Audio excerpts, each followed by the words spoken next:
on the minutes? Moved and seconded. Any errors or omissions? All those in favor opposed carried. Incentivizing single-family passive houses. James Cooper, Peter Russell, anything to add to your report? Your Worship, nothing to add. Happy to answer questions. I've got a question. Is Michael's iPad, is that Councillor Wolf? Yes, that's me. Okay, could you please rename yourself so that it's a better... Yeah, I can't do it from my end. I've tried. No, okay, maybe I'll ask the clerk to change that. All right. So I think Peter and James, you've said that there's nothing to add. Are there any questions about this report? Move the recommendation. Moved and seconded. Any discussion on that? All those in favor? Just a minute. Hold on a sec. I've got some hands up. They weren't there a minute ago. Councillor Wolf. Thank you. Sorry, I can't seem to even find my picture on the screen, but I guess I'm on there if you can hear me. I had two questions. My first one was related to the proposed incentives on page GP 16. I'm curious if the order of them is of any significance, and if what we're doing with the exemptions, if there can be expedited processes as opposed to going straight to density bonus or floor area exemptions. And number 4 there, that passive density bonus. I'm not sure if staff can comment on the order of how we'll be applying incentives. All right. To staff. I'll be happy to, Your Worship. Through you to Councillor Wolf, the order of the incentives is through our analysis.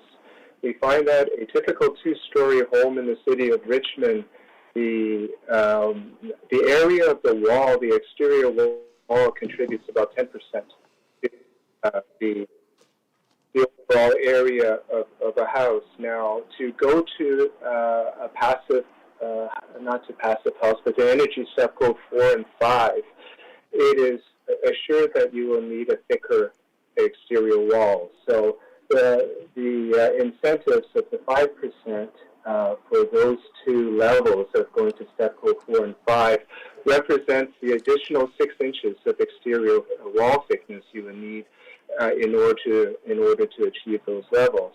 And when you go to passive house levels, when you go to to passive house levels, you will also be facing with additional construction costs, and you would be facing additional soft costs in terms of passive house consultants. And in order to mitigate some of the risk as posed by those additional measures, we have proposed an additional 5% to address those issues. All right. Councillor Liu. Thank you, Worship. Through you to staff. So I see that we're giving some added, or making up the difference basically in the size of the walls for insulation. What I don't see contemplated here is allowing for a more streamlined building shape. So it seems to me that every time you do a change in, right now we require the second floor to be set in from the first floor.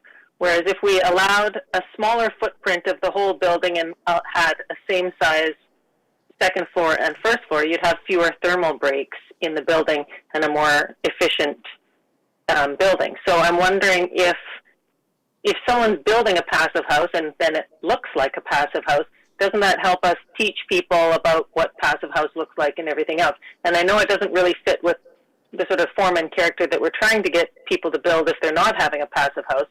But I think part of it is we want people to understand passive house building, be able to identify them more readily, and there's some value in allowing a smaller initial footprint of the house itself if we have a bigger second floor. So I'm just wondering if that's been contemplated, or if we could contemplate it. Through your worship to Councillor Liu, I mean the design of the house is free. It's for the designer to pursue. We do have. It is possible to contemplate a larger second floor, a second story. That is not restricted by our zoning bylaws, and I do believe it is possible to have a house that is a bit more blocky. But it's just the industry wishes, and most people, from programmatic reasons, wishes to have a larger first floor because there's so much competition for all those programmatic spaces that require access to the outdoor, require access to the yards. So when you only have so many square feet to allocate to first and second floors, the designs that we typically see are for a larger first floor. But from our analysis, there is nothing that prevents a designer to have a house that has a second floor to approximate the same size of a smaller first floor. Okay, but I thought in Richmond we had some setback rules, like that the second floor has to be set in, and you can't have one long wall, and you've got to have cut-ins and cutouts. Well, we have a rule that says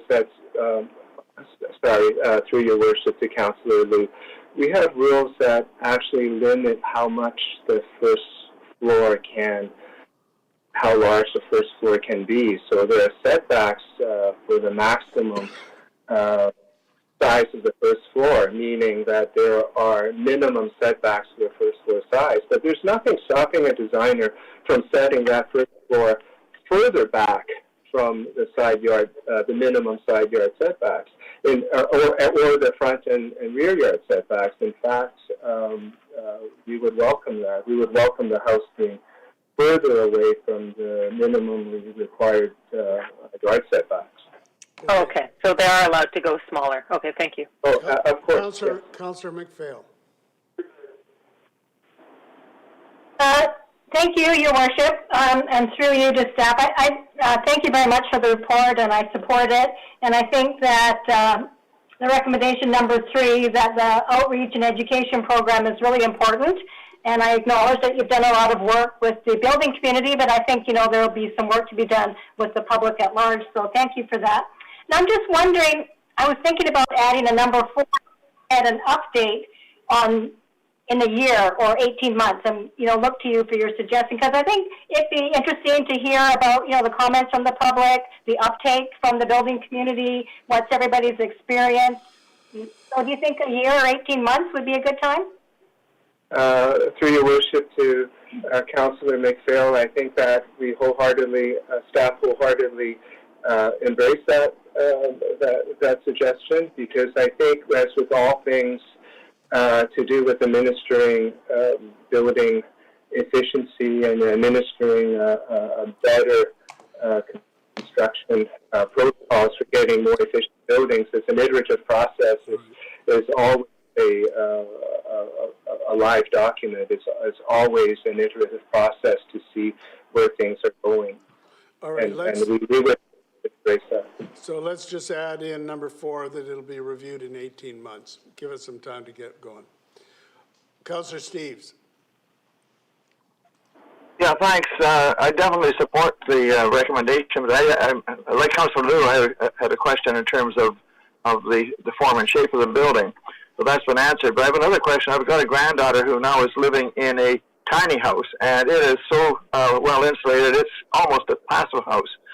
So what about if people build passive houses, allowing lots to be subdivided smaller, so it's affordable for people to have a smaller house? I think that people that are committed to fighting greenhouse gases are also going to be people that are going to want to consume less and require less space to live in. And to have passive houses for very wealthy people who are very large, I think is defeating the purpose. So what about smaller houses and finding ways to break up some of these big lots so we get 2 households that are small but passive? Your Worship, perhaps I can jump in on that. Councillor Steves we will be looking at that as a package of proposed policy work on housing. So it involves a little bit more than just passive house. It involves looking at the existing 702 policies and the conditions that would apply in order to be looking at smaller parcel sizes and smaller houses. Yeah, no, I realize the 702 is a bit of a problem, but glad you're looking at it.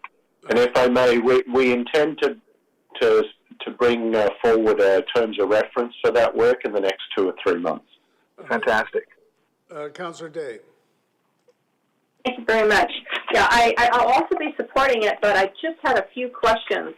So it says on GP 24 that there's an extra cost to build these passive houses. And in that chart on page 24, it goes from 5% to 20%, depending on whether you're from Victoria or another city. Why is there such a large span of what it costs extra to build a passive house? Through your worship to Councillor Day.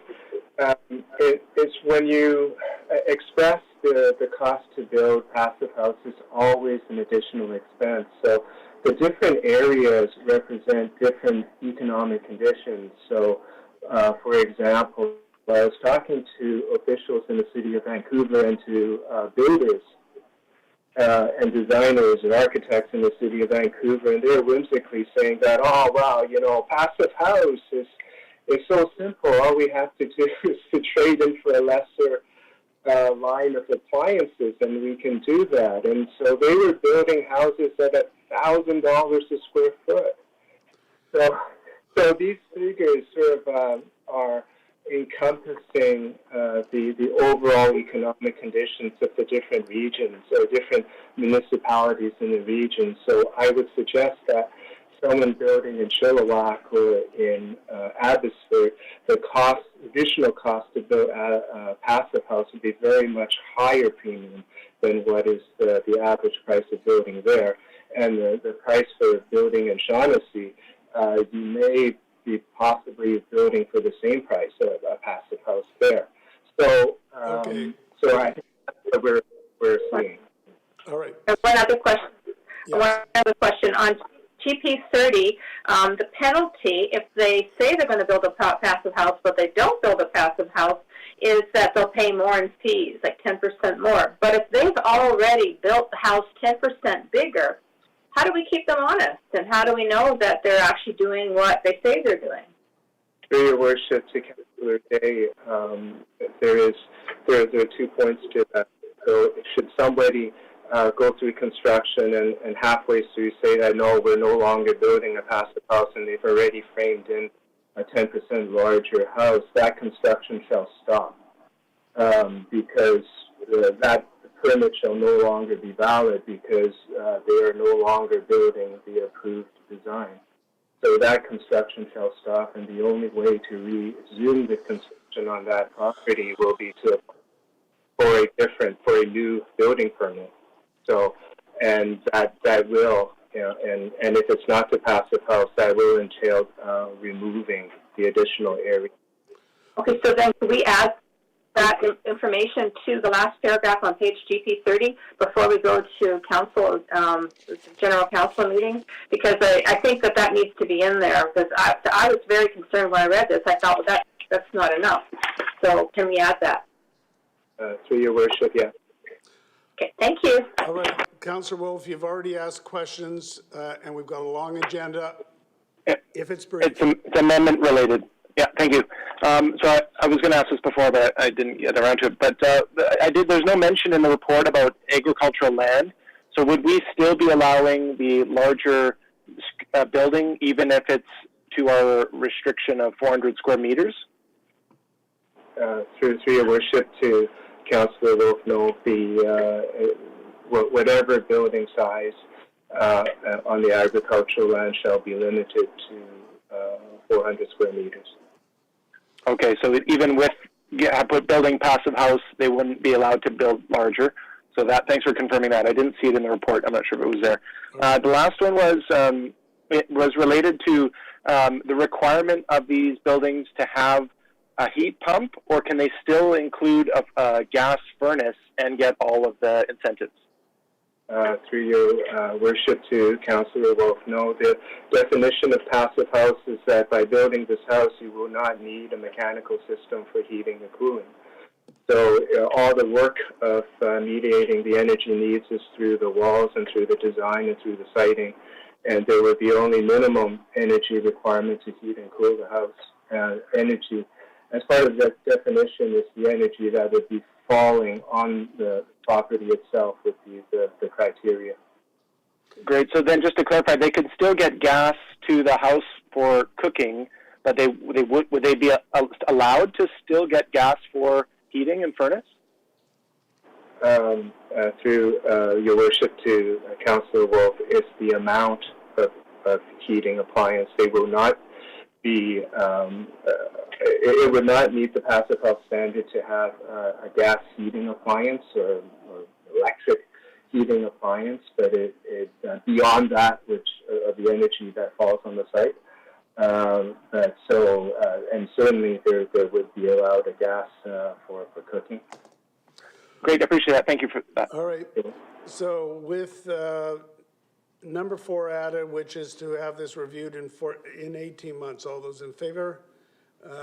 Aye. Opposed? That is carried. Policy enhancements with circular economy criteria. Peter Russell, David Aarons, what have you got to add?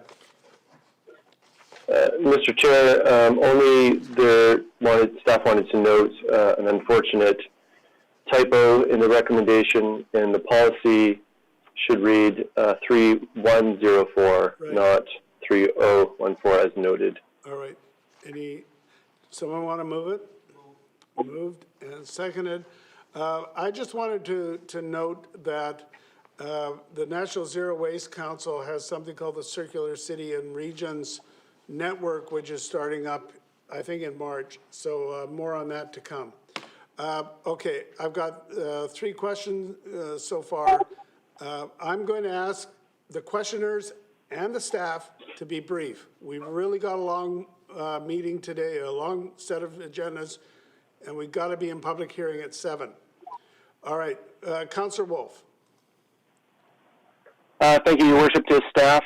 My question is involved with how the circular economy, how this can be applied to, let's say, the Minoru Aquatic Center. So what is our standard of actually repurposing equipment? And can the fact that we approved demolition last week, can that still be part of this strategy going forward, or is it grandfathered in to be sent to the landfill? Through the chair to Councillor Wolf, this report focuses on procurement activity. Currently, the city has a demolition policy that I can see Mr. Young is here to respond to that. Through your worship, to Councillor Wolf, right now Council has a policy for related to building demolition where 80% of the materials are recycled and the remaining 20% are diverted to landfill or something similar. We went through that at the meeting. So then to clarify, this item here involves nothing related to changing the 80%. That's correct? This is on the procurement policy. It's not Okay. to do with So yeah, so it doesn't demolition. affect it. That is correct, Mr. Chair. That is correct. Okay, thank you. Councillor Day. Thank you very much. In the policy manual, 12.2, it says that the manager may recommend city piggyback with other public agency agreements. Have we contacted, like, schools, school boards, private schools, or even churches or other organizations to arrange a piggyback situation? Through the chair to Councillor Day, piggyback agreements are common across public agencies. The typical process is you seek authorization from both the supplier and also the public agency to utilize that, the commercial benefit of that agreement. Thank you. I just want to mention on policy 13.3, it says that we may purchase used goods.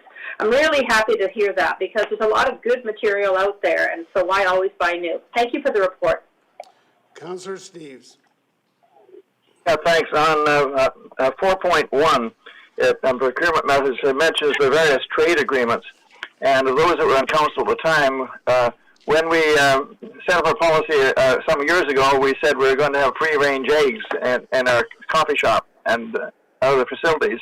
And we were challenged by some outfit under NAFTA or whatever it was that they were going to take us, go after us because we were actually buying local and breaking the trade agreement. They didn't do it. But I'm wondering why we're putting that in there when the United States is clearly on a path of breaking the trade agreements and having everything buy local in the USA. And why would we restrict ourselves? Through the chair to Councillor Steeves. So the trade agreements are in place to promote open procurement practices, and so they are designed to not bias award decisions according to the local presence of suppliers. These are trade agreements that are binding on all public agencies across Canada.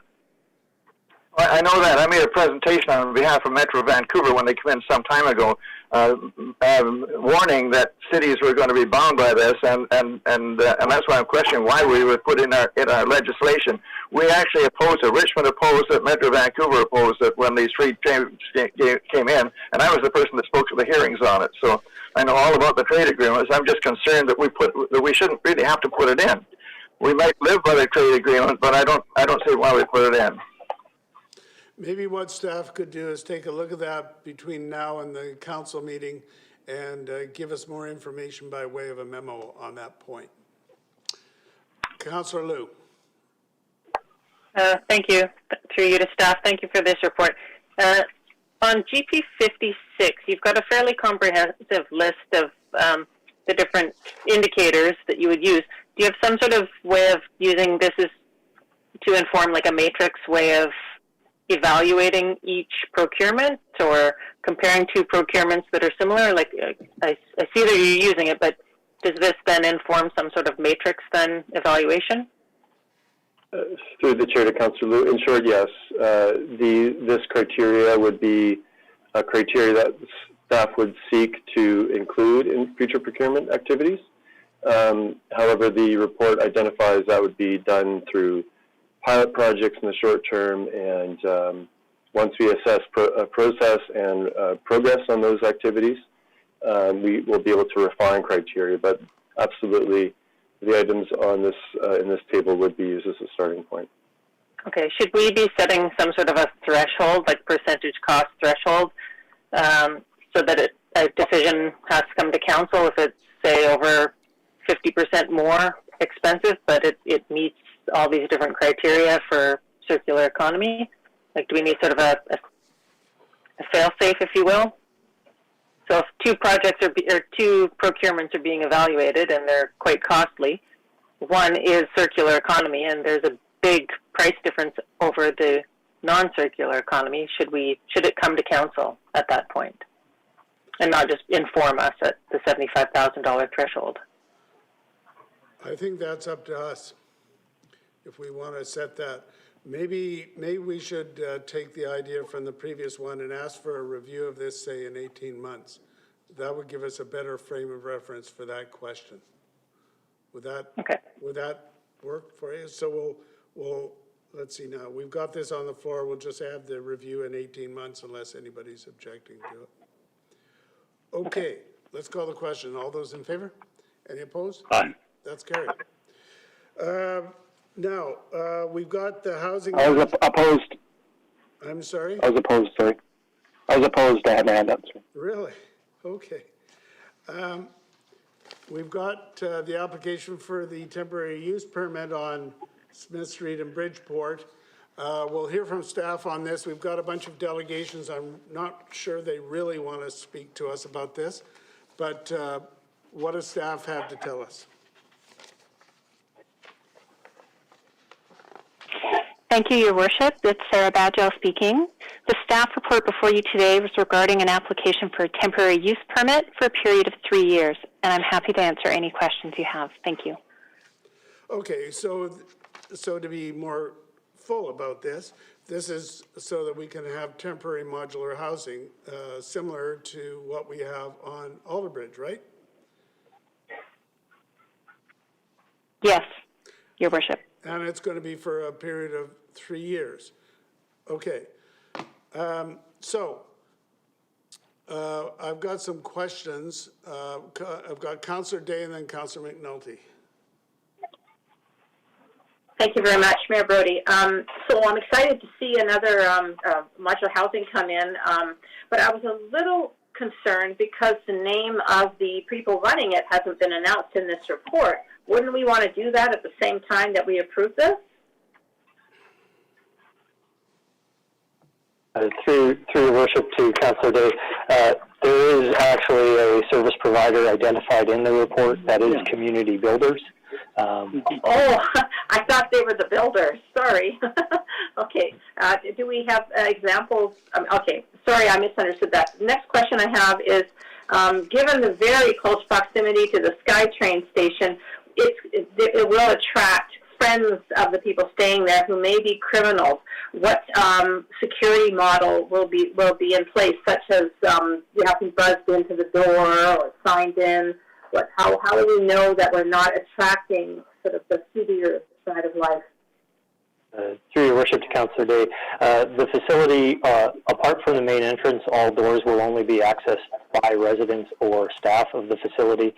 In terms of the operation of the facility, we are in the process of working out a memorandum of understanding with the nonprofit operator Community Builders and BC Housing.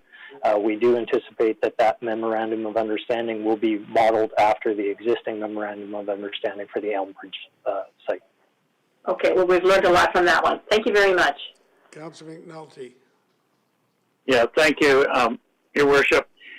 Following up on that, I'm not sure how much we've learned. That's my question. Have we learned from our previous housing experience, and are there any recommendations from that experience that should be transferred over to here to make this one even more successful than I think it will be? I'm concerned that we're in an open meeting, and this is for the temporary use permit. I'll ask staff, but I think that should probably be enclosed, shouldn't it?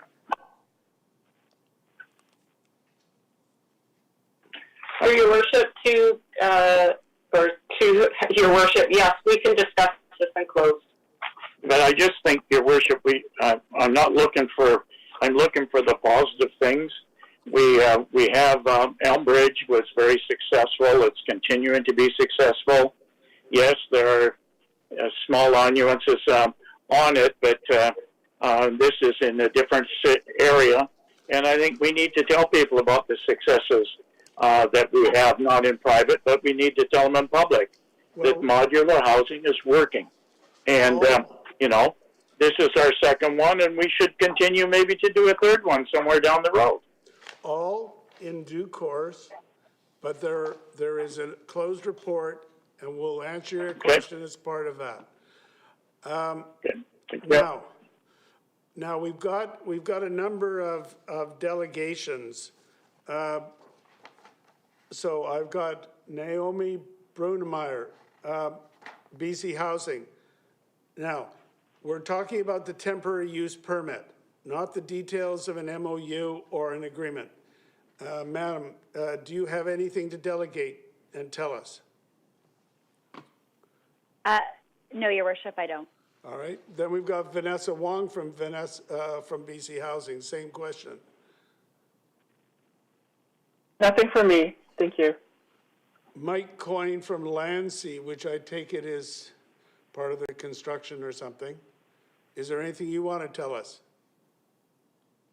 No, nothing from Landsea, thank you. All right, Nigel Harrison from Landsea Highland Building. Yes, no, I've got nothing at this point in time, thank you. Callum Norrish from Landsea.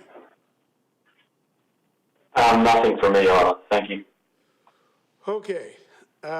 Move the recommendation. So that's moved. Second. And seconded. And any further discussion, questions? All those in favor?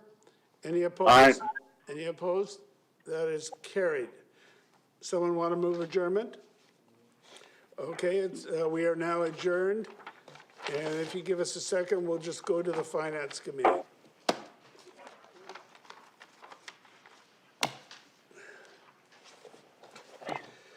Okay, so this Finance Committee really follows up from the last Finance Committee where we had some specific questions about the capital budget and the one-time expenses. So may I have a motion on the minutes?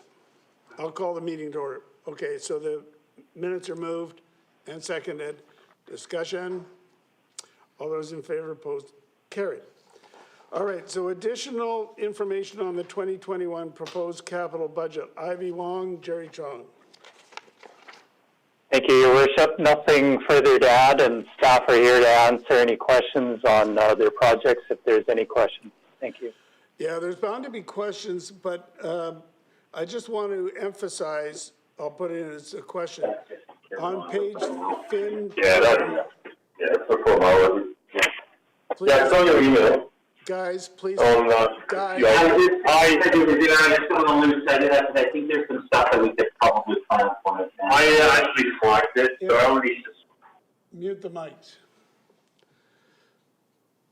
Okay, so on page Fin 10, these are the projects that are recommended. They're in a different order somewhat than before. This is in a priority order from staff's point of view, the safety building, emergency power, Hamilton, sidewalk and streetlight, et cetera, right? Staff? That's correct, Your Worship. Okay. So let's see, okay, Councillor Day. I'd like to know if this additional information will increase the property tax that that some of council have approved earlier. Through Your Worship, Councillor Day, these are capital budget items, so the only impact could be the OBI, What's the operating budget impact. What's the source of funding for it? Through Your Worship, to Your Worship, the source of funding are the items that we put in Table 2, alternate sources, because there's insufficient funding this year. All right, let's see now, as opposed to table, okay. Further question, Carol? No? Councillor McNulty. Yeah, thank you. A couple of things. Thank you for the referral that we got in terms of what our workforce can do, but I didn't get the answer of what we're going to contract out. I thought I might get that. It's a pity, but that's okay. I guess, Your Worship, on 10, how do we put the Hamilton Center HVAC system into this? Okay, so just hang on a sec. I'm going to ask staff on this question about contracting out. Now, I got an extensive memo the other day which talked, I thought it hit that squarely on the head. Have I got that right or wrong? Through Your Worship, Ben Diaz, Acting Director of Public Works. The memo that Mayor and Council received pointed out all of the works that are estimated for city forces to be taking on. The assumption would be made that anything that's not on that list is either going to be done through a vendor, a service provider, or a contractor.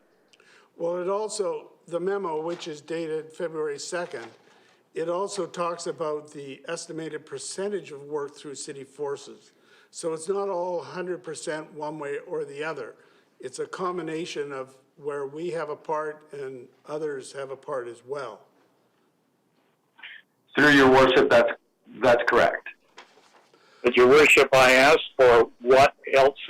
I appreciate everything I got up to that point, but what are the things that the local forces cannot do that we traditionally contract out is what I was looking for. And that's not in the report. No matter what you say, it's not there. But anyhow, I'd like to go on, Your Worship, to find out where Hamilton Community Center is. Okay, let's ask about that. To staff, the proposed capital budget, this is number 2, as presented in Appendix 3, be approved, 99,832. So that's the capital budget without any of this 1 through 6 on page Fin 10, right? That's correct. All right, so if we want, just hang on a sec. So if we want to add some or all of these, then we have to add this as an amendment to the resolution. And also, the second issue would be the alternate funding sources, which would be, amongst them, would be at the bottom of page Fin 10, right? That is correct, Your Worship. So, Councillor McNulty, say you wanted number 1, 2, and 3, we'll do that by way of amendment. I like number 2. Okay, I'm going to suggest if someone could put this. When the time comes. Well, let's put it on the floor and then we'll do it by way of an amendment. So someone want to move the. No moved. Capital I'll move budget? number 2. Okay, so that, no, no. I want the staff recommendation to be put on the floor. Then we will amend that. So it's moved and it's. Okay. Okay, so now what we have is the basic capital budget as recommended. If you want more items, we'll do it by way of an amendment, and we have to talk about a funding source. Okay? Well, I would move item number 2 be added to the capital budget for $500,000. Can you, I'll come back to you. Can you just hold that thought for the moment? Let's see what else. Well, generally speaking, then, I will support the rest of the capital budget. I think it's fairly good. It gives us the same level of service, and I think people will be happy to see their community still thriving when others are not. So just the one item I'd like to see added, and I think was on a mission, and I think with that it is even a better budget. So I'll be supporting what's on the floor, plus I'd like to make an amendment. Okay, fair enough. Councillor Steves.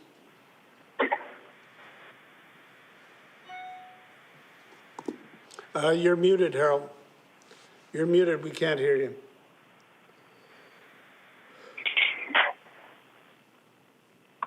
Yeah, sorry about that. I just want to make a brief comment on the, I think it's $700,000 for sidewalks and so on. Could you make sure you add on sidewalks that are leading to heavily used parks and recreation area?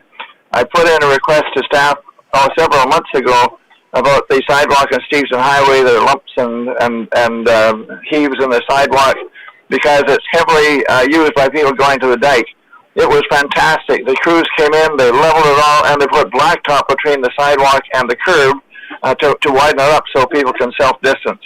And I think we should be doing that in all the areas where people are heading to locations like parks rather than just around the parks themselves. And the other comment I'd like to make on that as well, I went around the area in my neighborhood last week and I took some pictures. We need, and I'll probably submit this to parks or someplace later, but we need to somehow get some of the neighbors to cut down their hedges that are taking up half the sidewalk. But I don't think that applies here. It might, I'm not sure. But I certainly support that one because people are walking and jogging and trying to keep distance. And what staff did on Stevenson Highway was fantastic. We need to do it everywhere. Okay. Councillor Wolf. Thank you, Worship. I'll just share the same comment about the Hamilton Community Center HVAC system. So I'm in definite support of the whole other capital budget with the addition of the HVAC system. But I do want to specify I'd only support it if the funding source is anything but the emergency response fuel facility funds. So as long as it's not that funds, I'd support it. All right, well, we'll see where it goes. Councillor Howe. Yes, Worship, I would like to Just a minute. Okay. So I would like to make the amendment that we add item number 3 on table 1 on Fin 10 into the budget. Okay, we'll come back to you on that. Okay, we're just seeing where people are sitting. Do you want to add to that? Yes. No, I mean, do you want to comment more? Oh, no. Okay. Okay, so far we've had comments favoring number 2, Hamilton, and number 3, which is the city sidewalk. My concern, I'm not opposed to those, but my concern is that staff has prioritized the community safety building, emergency power, and interior upgrades. So can we have someone just kind of remind us why staff is giving that an overall priority? Someone want to talk to that? Jim?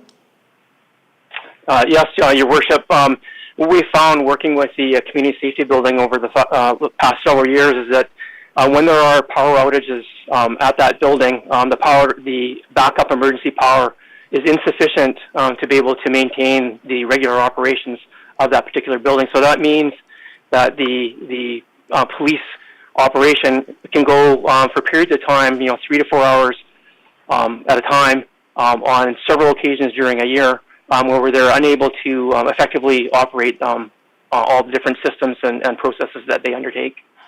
Is there a Band-Aid you could put on it, so it would tide us over and we wouldn't have to spend the full amount?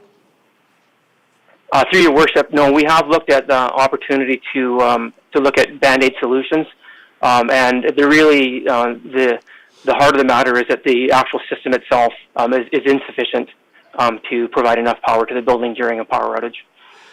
Now you put that down as number 1. Is that basically because it's a matter of operations, as opposed to the HVAC at Hamilton is very necessary, but it's not a matter of operations in the same sense as the community safety building, and same with the city sidewalk item? Is that basically it? To the chair, I might ask Jerry Chong to chip in on the answer for that question, but the process of ranking the capital projects does go through a very comprehensive process, a ranking process, a capital ranking model, and the priorities that fall from that come from that entire process. And Jerry may be able to add a bit more to that. Jerry, anything to add? Yes, Your Worship. The capital ranking criteria always looks at the alignment with the city vision. We also look at risk management, social, environmental, economic, and innovation and efficiency, more so with high-tech projects.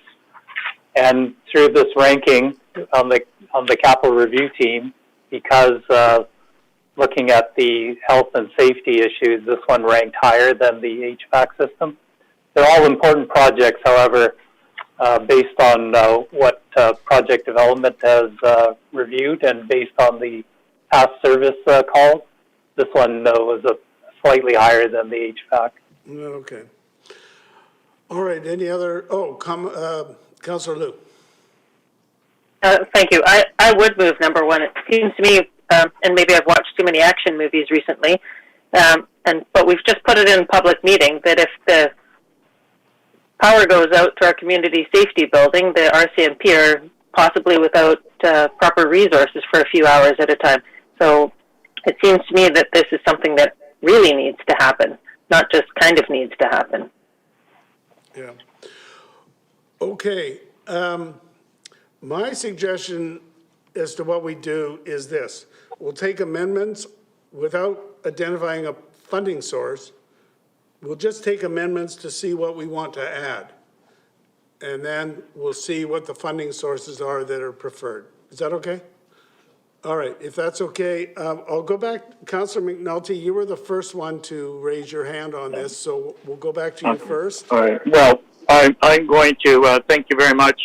I would move that we put 1 and 2 back in, which would be approximately 1.4 million, and we take the money out of the council innovative fund, of which we've spent nothing over the last year, or council contingency, which we have money. Between those 2 sources, we have enough money to cover both of these without taking it from any other source.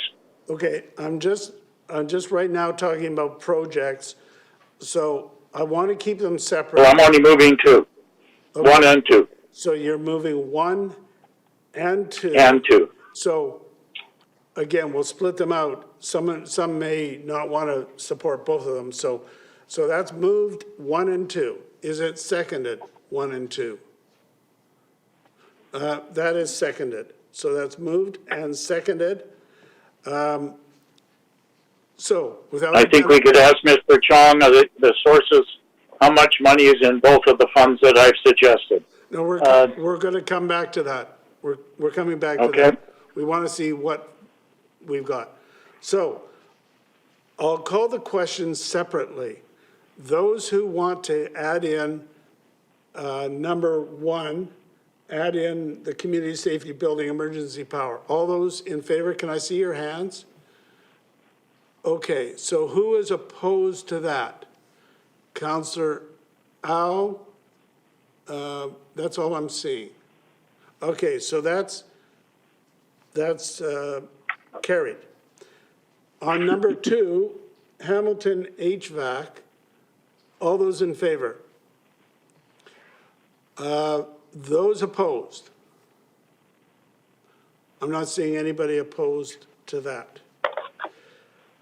Now, a number of people spoke on number 3, so Councillor Au, you're moving that? Yes, I'm moving number 3. Okay, so that's moved. Is it seconded to add in number 3, which is the City of Falcon Street light? Okay, so that's moved and seconded.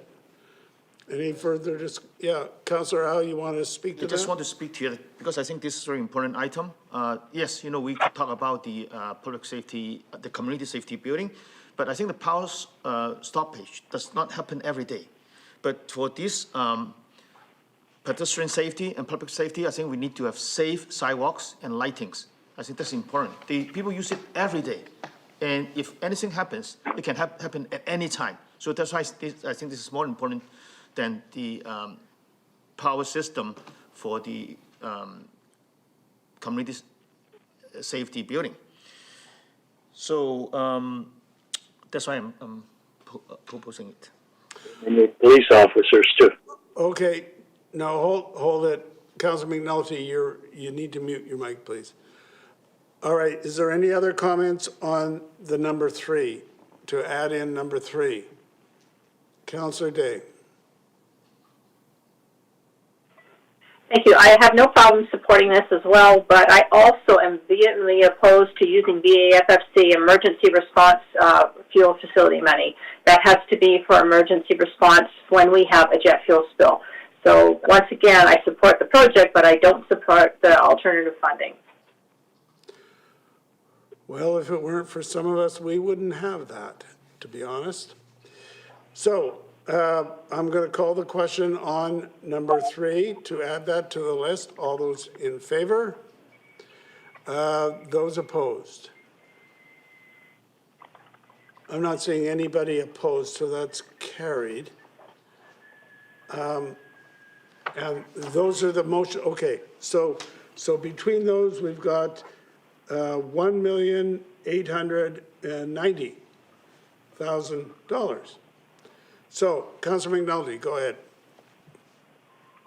I believe, Your Worship, through you to Mr. Chong, I believe the innovative fund that we have has about $4 million in the kitty that has not been spent, and we use it for innovations. When I look at these kinds of projects, the Hamilton thing is an innovative project.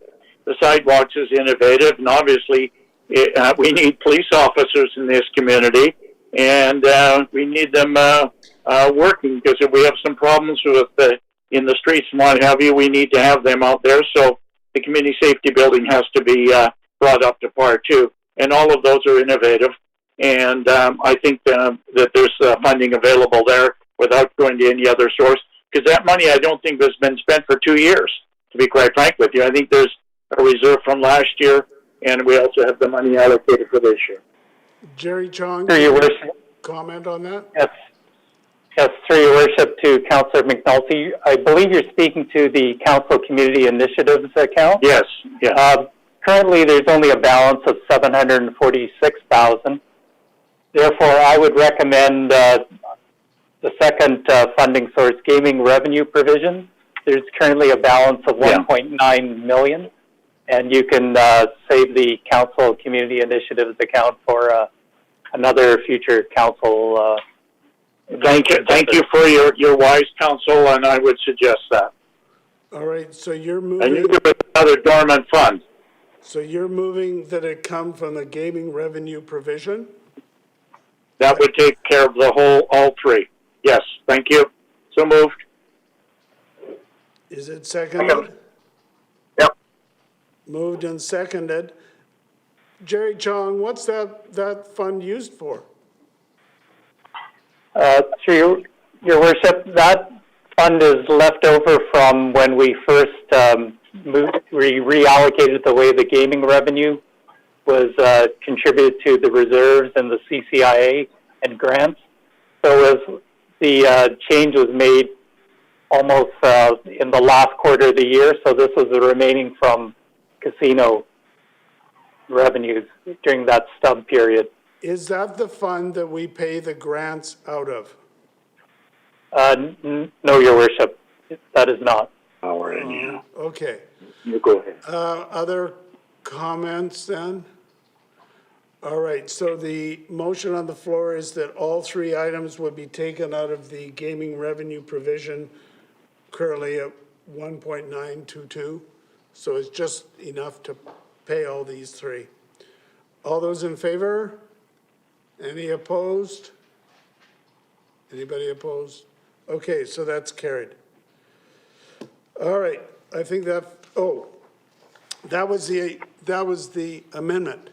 So we've got to go back on the floor. Question on the main motion. Just hang on a sec. On the floor is it's been moved and seconded, the regular capital budget. We have now added those amendments. The figures would be adjusted accordingly. All those in favor? Oh, Councillor Steves, did you have another point, or was it that hand from before? I think it was from before. Okay, all those in favor? Anybody opposed? That's carried. Okay, then we get to additional information on the 2021 one-time expenditures. Okay, so Ivy Wong, Jerry Chong, do you have any further comments on those? Your worship, nothing further to add, and staff are here to answer any questions you may have. All right, so we all have the memo from our city clerk dated February 3rd, 2021, entitled 2021 By-Election One-Time Expenditure Request, Additional Information, which I take it will be part of the public record following the meeting. Yes, it will. All right, Councillor Day. Thank you very much, Mayor Brody. So I will be opposed to item number 1 on page FIN 172, which is the 2021 by-election coming in at $716,000. And I would like to see that reduced significantly by potentially 50%. And so I won't be able to support it on what's on the table unless we remove that. Well, Councillor, you've seen the memorandum which breaks down the costing in detail. So how is it that you want to reduce it by 50%? Is it you want fewer advanced voting days, voting places? You don't want the universal mail ballot? Is that what you want? I mean, I think that if we look at page 5 of the memo, it breaks down how we got to $716,000, and I think it would be easily reduced by basically halving, but just downsize the entire by-election, because there are other cities and provinces that aren't even having live elections. They're only doing everything by mail. And I don't see why we couldn't do that on this election. Just keep it super simple. The mail-outs are $43,000, and okay, we're going to need some staff time, but I just don't think we would have any trouble at all bringing this down to something much more reasonable, because it is just a by-election for 14 months. This position is going to be filled, and I think it's outrageous to spend $716,000 for such a short period of time and for only one councillor. Well, it's all so outrageous that the counselor would have resigned, but we're left with what it is. So I've got a question of Tony. Tony or Madam Clerk, can we just decide that we're going to have only a mail ballot? Through your worship, no. The requirement of the legislation is that you have general voting day with prescribed voting places, as well as 2 advanced voting opportunities. The decision to add mail is a decision of council. Council can exercise its discretion and not have any mail ballot, but it certainly cannot impose an only mail ballot election. Okay. Can we reduce the salaries for election office? Because that's almost $250,000 just for salaries. If we reduce the scale of everything and reduce we have to have in-person voting for those who need that, but let's reduce the scale of it. Through your worship to Councillor Day, I'll first allow the city clerk to respond to the staffing cost issue, and then if I may supplement her answer. Thank you. Through the chair to Councillor Day, in terms of the election staffing component, I should note that the legislative requirements for conducting a by-election are exactly the same as they would be for a general election, and it's a significant undertaking at the best of times, requiring staffing of an election office. It would not be possible to reduce the current election staffing. I should note that this is the 2 options, the option 1 and option 2, are staff's best estimate at this time of the costs. The really big question that we're still trying to grapple is the impact of the COVID pandemic on the cost of conducting the election. And there are some areas where we could probably still find some savings that we just haven't made a decision on, and one of them being, for example, an area of mail-outs and voter cards. So there are still some areas where I do think that we will be able to find some savings in whichever option council directs staff to pursue. So if we go with option... Yes. Tony? Your worship, if I might add, certainly it's staff's intention to only spend what is required. It's not to spend the full amount of the budget. So where there are cost savings opportunities, those of course will be taken advantage of. But as the city clerk mentioned, you do need a threshold limited. You do need a certain number of staff to conduct the election, and more so when you have public health order measures to be implemented. So if we went with option 2, that's we could potentially come in at maybe $500,000. Through your worship, Councillor Day, yes, that is an option that does not involve any mail ballot or the general mail ballot being adopted citywide. That isn't the staff recommended model because of the pandemic, and the benefit of having a full mail-out ballot option ensures that fewer voters actually come to the polls, which means there's less opportunities for virus spread. However, that is certainly an option available to council. That is what I would describe as the legislative compliant minimum. You really couldn't reduce the budget below that because you wouldn't be legislatively compliant. Okay, Councillor Wolf? Yes, thank you. Just one question on this, through your worship to staff. In the memo on page 4, under the vote by mail costs, the paragraph there talks about that council may wish to authorize the chief election officer to obtain ministerial order. Can we not make that decision tonight and have the request go to the province? And this is at just a week after Newfoundland and Labrador had all their in-person voting canceled. So I would think things maybe are a little bit different than they've been in the past. So I think we should be asking our chief electoral officer, our city clerk at this moment, to reach out to the province to see province at the appropriate time. Now, currently, just to clarify, vote by mail, it does currently exist in Richmond, and it has always been provided to voters, but of course with strict criteria. With the ministerial order request, this would provide this opportunity for all voters. Tony, anything to add to that? Nothing to add, Your Worship. So that's the $150,000, which would allow anybody to vote by mail. That is correct. That is correct, Your Worship. Yeah, that's not shutting down anything. It's just allowing voting by mail as an adjunct. That's correct. Okay. Okay, Councillor Steves. Thanks. Actually, I'm not in favor of either of the proposals that are being recommended. I think that we should be going down and saying we're going to do it vote by mail, and we ask the province to permit it. The question I have is, could we meet the rules by having one poll open at City Hall and everything else by vote by mail? I agree with Councillor Wolf. We have a whole provincial government that's doing vote by mail, and I see no reason why we shouldn't be doing the same. With the variants going around, we're going to be stuck with this COVID-19 for probably a couple of years. It's not even the vaccinations aren't going to help, and very few people are going to want to be in a polling booth providing voting card ballots for people.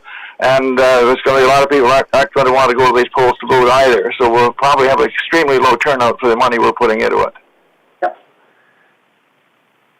For Your Worship, to Steves, in terms of the legislation, it's very clear.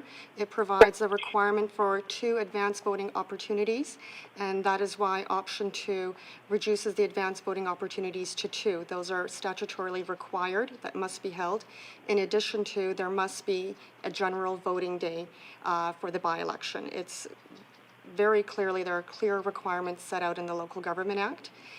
In terms of the provincial election in October, there was voting in person at all the various ridings throughout the province. And then in addition to that, the province did provide the ability to vote by mail, which was very well received by the public, and there were approximately 700,000 mail ballots received, and that's in addition to in-person voting as well. Okay, my question, however, is can we not meet the requirements by having one poll? You can have 2 advance polls and the polling day vote, but only one polling location, simply at City Hall. Does that meet the requirements? Do we have to have a whole number of different places to go to? Because it seems to me, if you did your voting at City Hall, it's easy to get there, and people can line up and distance themselves, and we could go through the semblance of having a poll going to locations and still do most of it by mail. Through Your Worship, to Councillor Steves, I'll first attempt to answer that question. First, I would say that it would be difficult to argue that that would be a legislatively compliant election. You are correct to say that there's a voting place on general voting day. However, there has to be a sufficient number of voting places to allow the population at large to vote. My understanding, and Claudia can correct me if I'm wrong, that during a general election, there were 38 voting places. This has been scaled down to 10, and of course the 10 would be geographically spaced out to service the entire municipality. To reduce that to 1, I don't know that it'd be practically even operationally feasible to conduct the election. The lineups would be extraordinarily long. There's a limited time period for people to vote. There are social distancing measures in place. And from my understanding, it's also the fact that probably 10%, perhaps a little bit more, again, Claudia can correct me if I'm wrong, were shown to have voted by mail in the Victoria election, which then means the remaining populace votes in person. And so I don't know how you could practically pull off an election with one voting place on general voting day. And I certainly wouldn't want to recommend that, nor would I suggest that the chief election officer be put in a position to try to do that. Because ultimately the chief election officer will choose the number of voting places on general voting day, and then the discretion of council then kicks in to add more. But it isn't the reverse. So I do feel that that would be not a legislatively compliant election. Okay, Councilor McNulty. Thank you, Worship. Thank Claudia for the copious report and the comments, and I can sympathize with all the comments made. I don't think I want to spend any more money than we have to, but I have to think we got to look at the integrity of what we're trying to do here in terms of a by-election or an election, and I think the arguments on both sides of the fence warrant careful consideration. But, we can't take opportunities away from the public to cast their ballots. And I'd be nice if we could just do everything by mail. But that isn't going to necessarily happen. And this basically is a preview of what's coming 14 months from now, 2022, as how we handle this. We don't want to limit opportunities. We want to get people out to vote. And for those people that are candidates, they want to have every opportunity to get their vote out one way or the other. And it's, to me, I'm not sure what we can do. It appears to me between option 1 and 2 is a savings about $176,000. But that's in terms of dollars. But in terms of voting opportunities, it's a tremendous, it's like black and white. I went through each of these items, and I'm not sure where we can cut other than maybe I assume our contracts with the school board and our voting sites. And honorariums, I'm not sure who they are. Are not staff, once the writ is dropped, are they not staff for the whole writ? We can't have them come in and out and say you can work this week but not next week. Once the writ's dropped and they're hired, they finish until the wrap-up and final report is done. Is it not correct? In terms of salary, we can't cut salaries. Through your worship to Councillor McNulty, just to clarify the salaries and the honorariums, the salaries for the elections office, these are key staff that have been seconded to work primarily on the election. These are city staff, and then as a result, their positions have been backfilled. The honorariums component in both budgets refers to the election official staffing, the staffing of the various voting places. And in terms of the contracts, that covers primarily the contracts with our vote tabulator company provider. It also includes contracts for our various equipment, such as laptop rentals that will be required, and in addition, the various software applications that we require to manage the voters list, and if it's option 1, it would be for mail ballot application as well. Well, we've had a history of conducting good elections. We may have to bite the bullet in this case and go with it and take our monies wherever we can. But I just can't see us piecemealing things together. We've got to have a proper election one way or the other. And I'm sure I have the answers, but I'm prepared to support what the majority wants to do. But I believe we have to make sure that we have a good prototype leading into 2022 where we do have a general election. I know it's only one position, but unfortunately, we're there, and the seat is vacant. I guess my question is, Your Worship, can we leave it vacant? Nobody has answered that question. No, you can't. Unless if the resignation happened, I think at this time next year, like in the year of the election, I think you probably could. But this far out, no, you got to fill it. Am I correct, Tony or Claudia? Through your worship, Yes, you're correct, Your Worship. Okay. All right. I guess we have to follow legislation and conduct a proper election, and listen to the rest of the discussion. Thank you. Councillor McPhail. Thank you, Your Worship. I'm ready to move the recommendation in the package. All right, let's do that and get it on the floor. So that's moved, and is it seconded?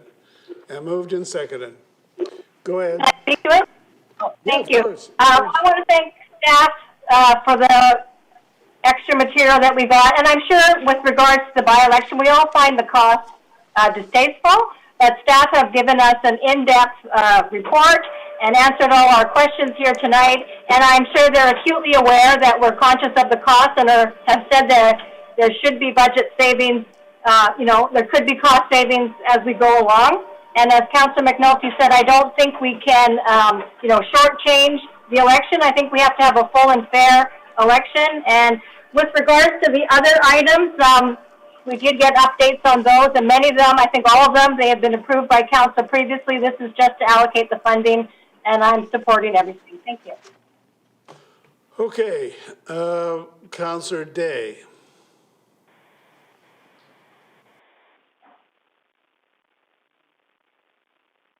You're muted, Carol.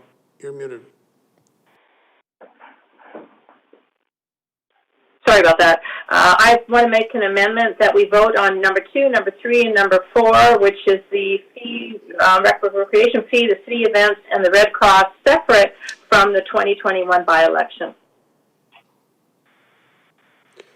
Well, I can separate them all out for that matter, so that's fine.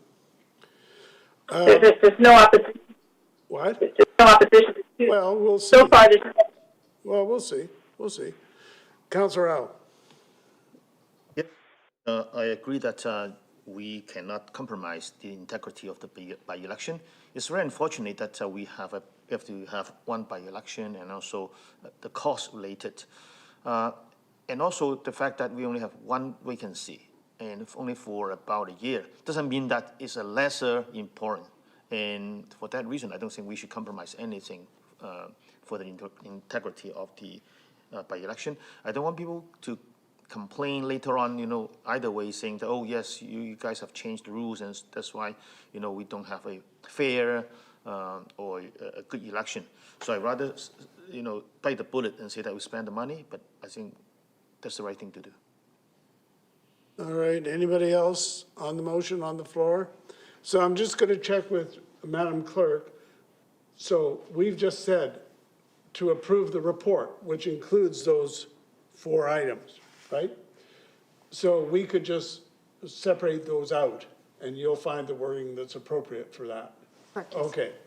So I'll call the question separately on the 4 items, which are listed on FIN 172 plus other places. Let's see now. There's 6 items. I'm sorry? Oh, yes, there's 6 items going over 2 pages. Let's see how we're going to do this. Okay, so just hang on a sec. I've got to think about how we're doing it. On expenditures. I'm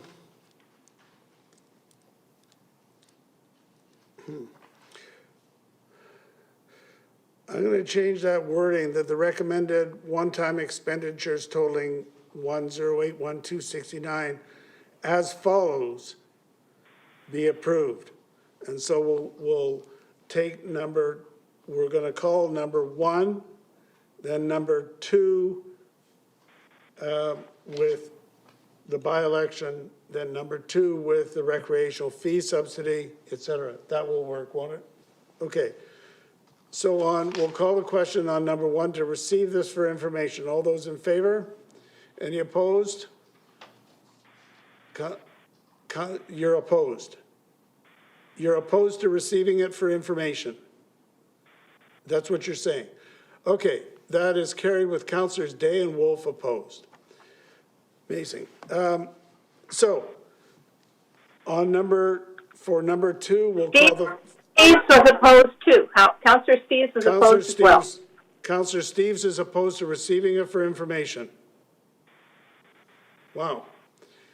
Okay, then on 2, we'll call it on the 2021 by-election. All those in favor? Let's see your hands. Those opposed? That's carried with Councillors Wolf, Day, Steves opposed. Can we call, is anybody opposing anything else? I'll call all the rest of them together. Numbers 2 through 6. All those in favor? Any opposed? That's carried. And I think that does that item. You don't need anything more. Okay, so that does us on this item. Someone want to move adjournment? Move adjournment. Okay. All those in favor, any opposed, that is carried.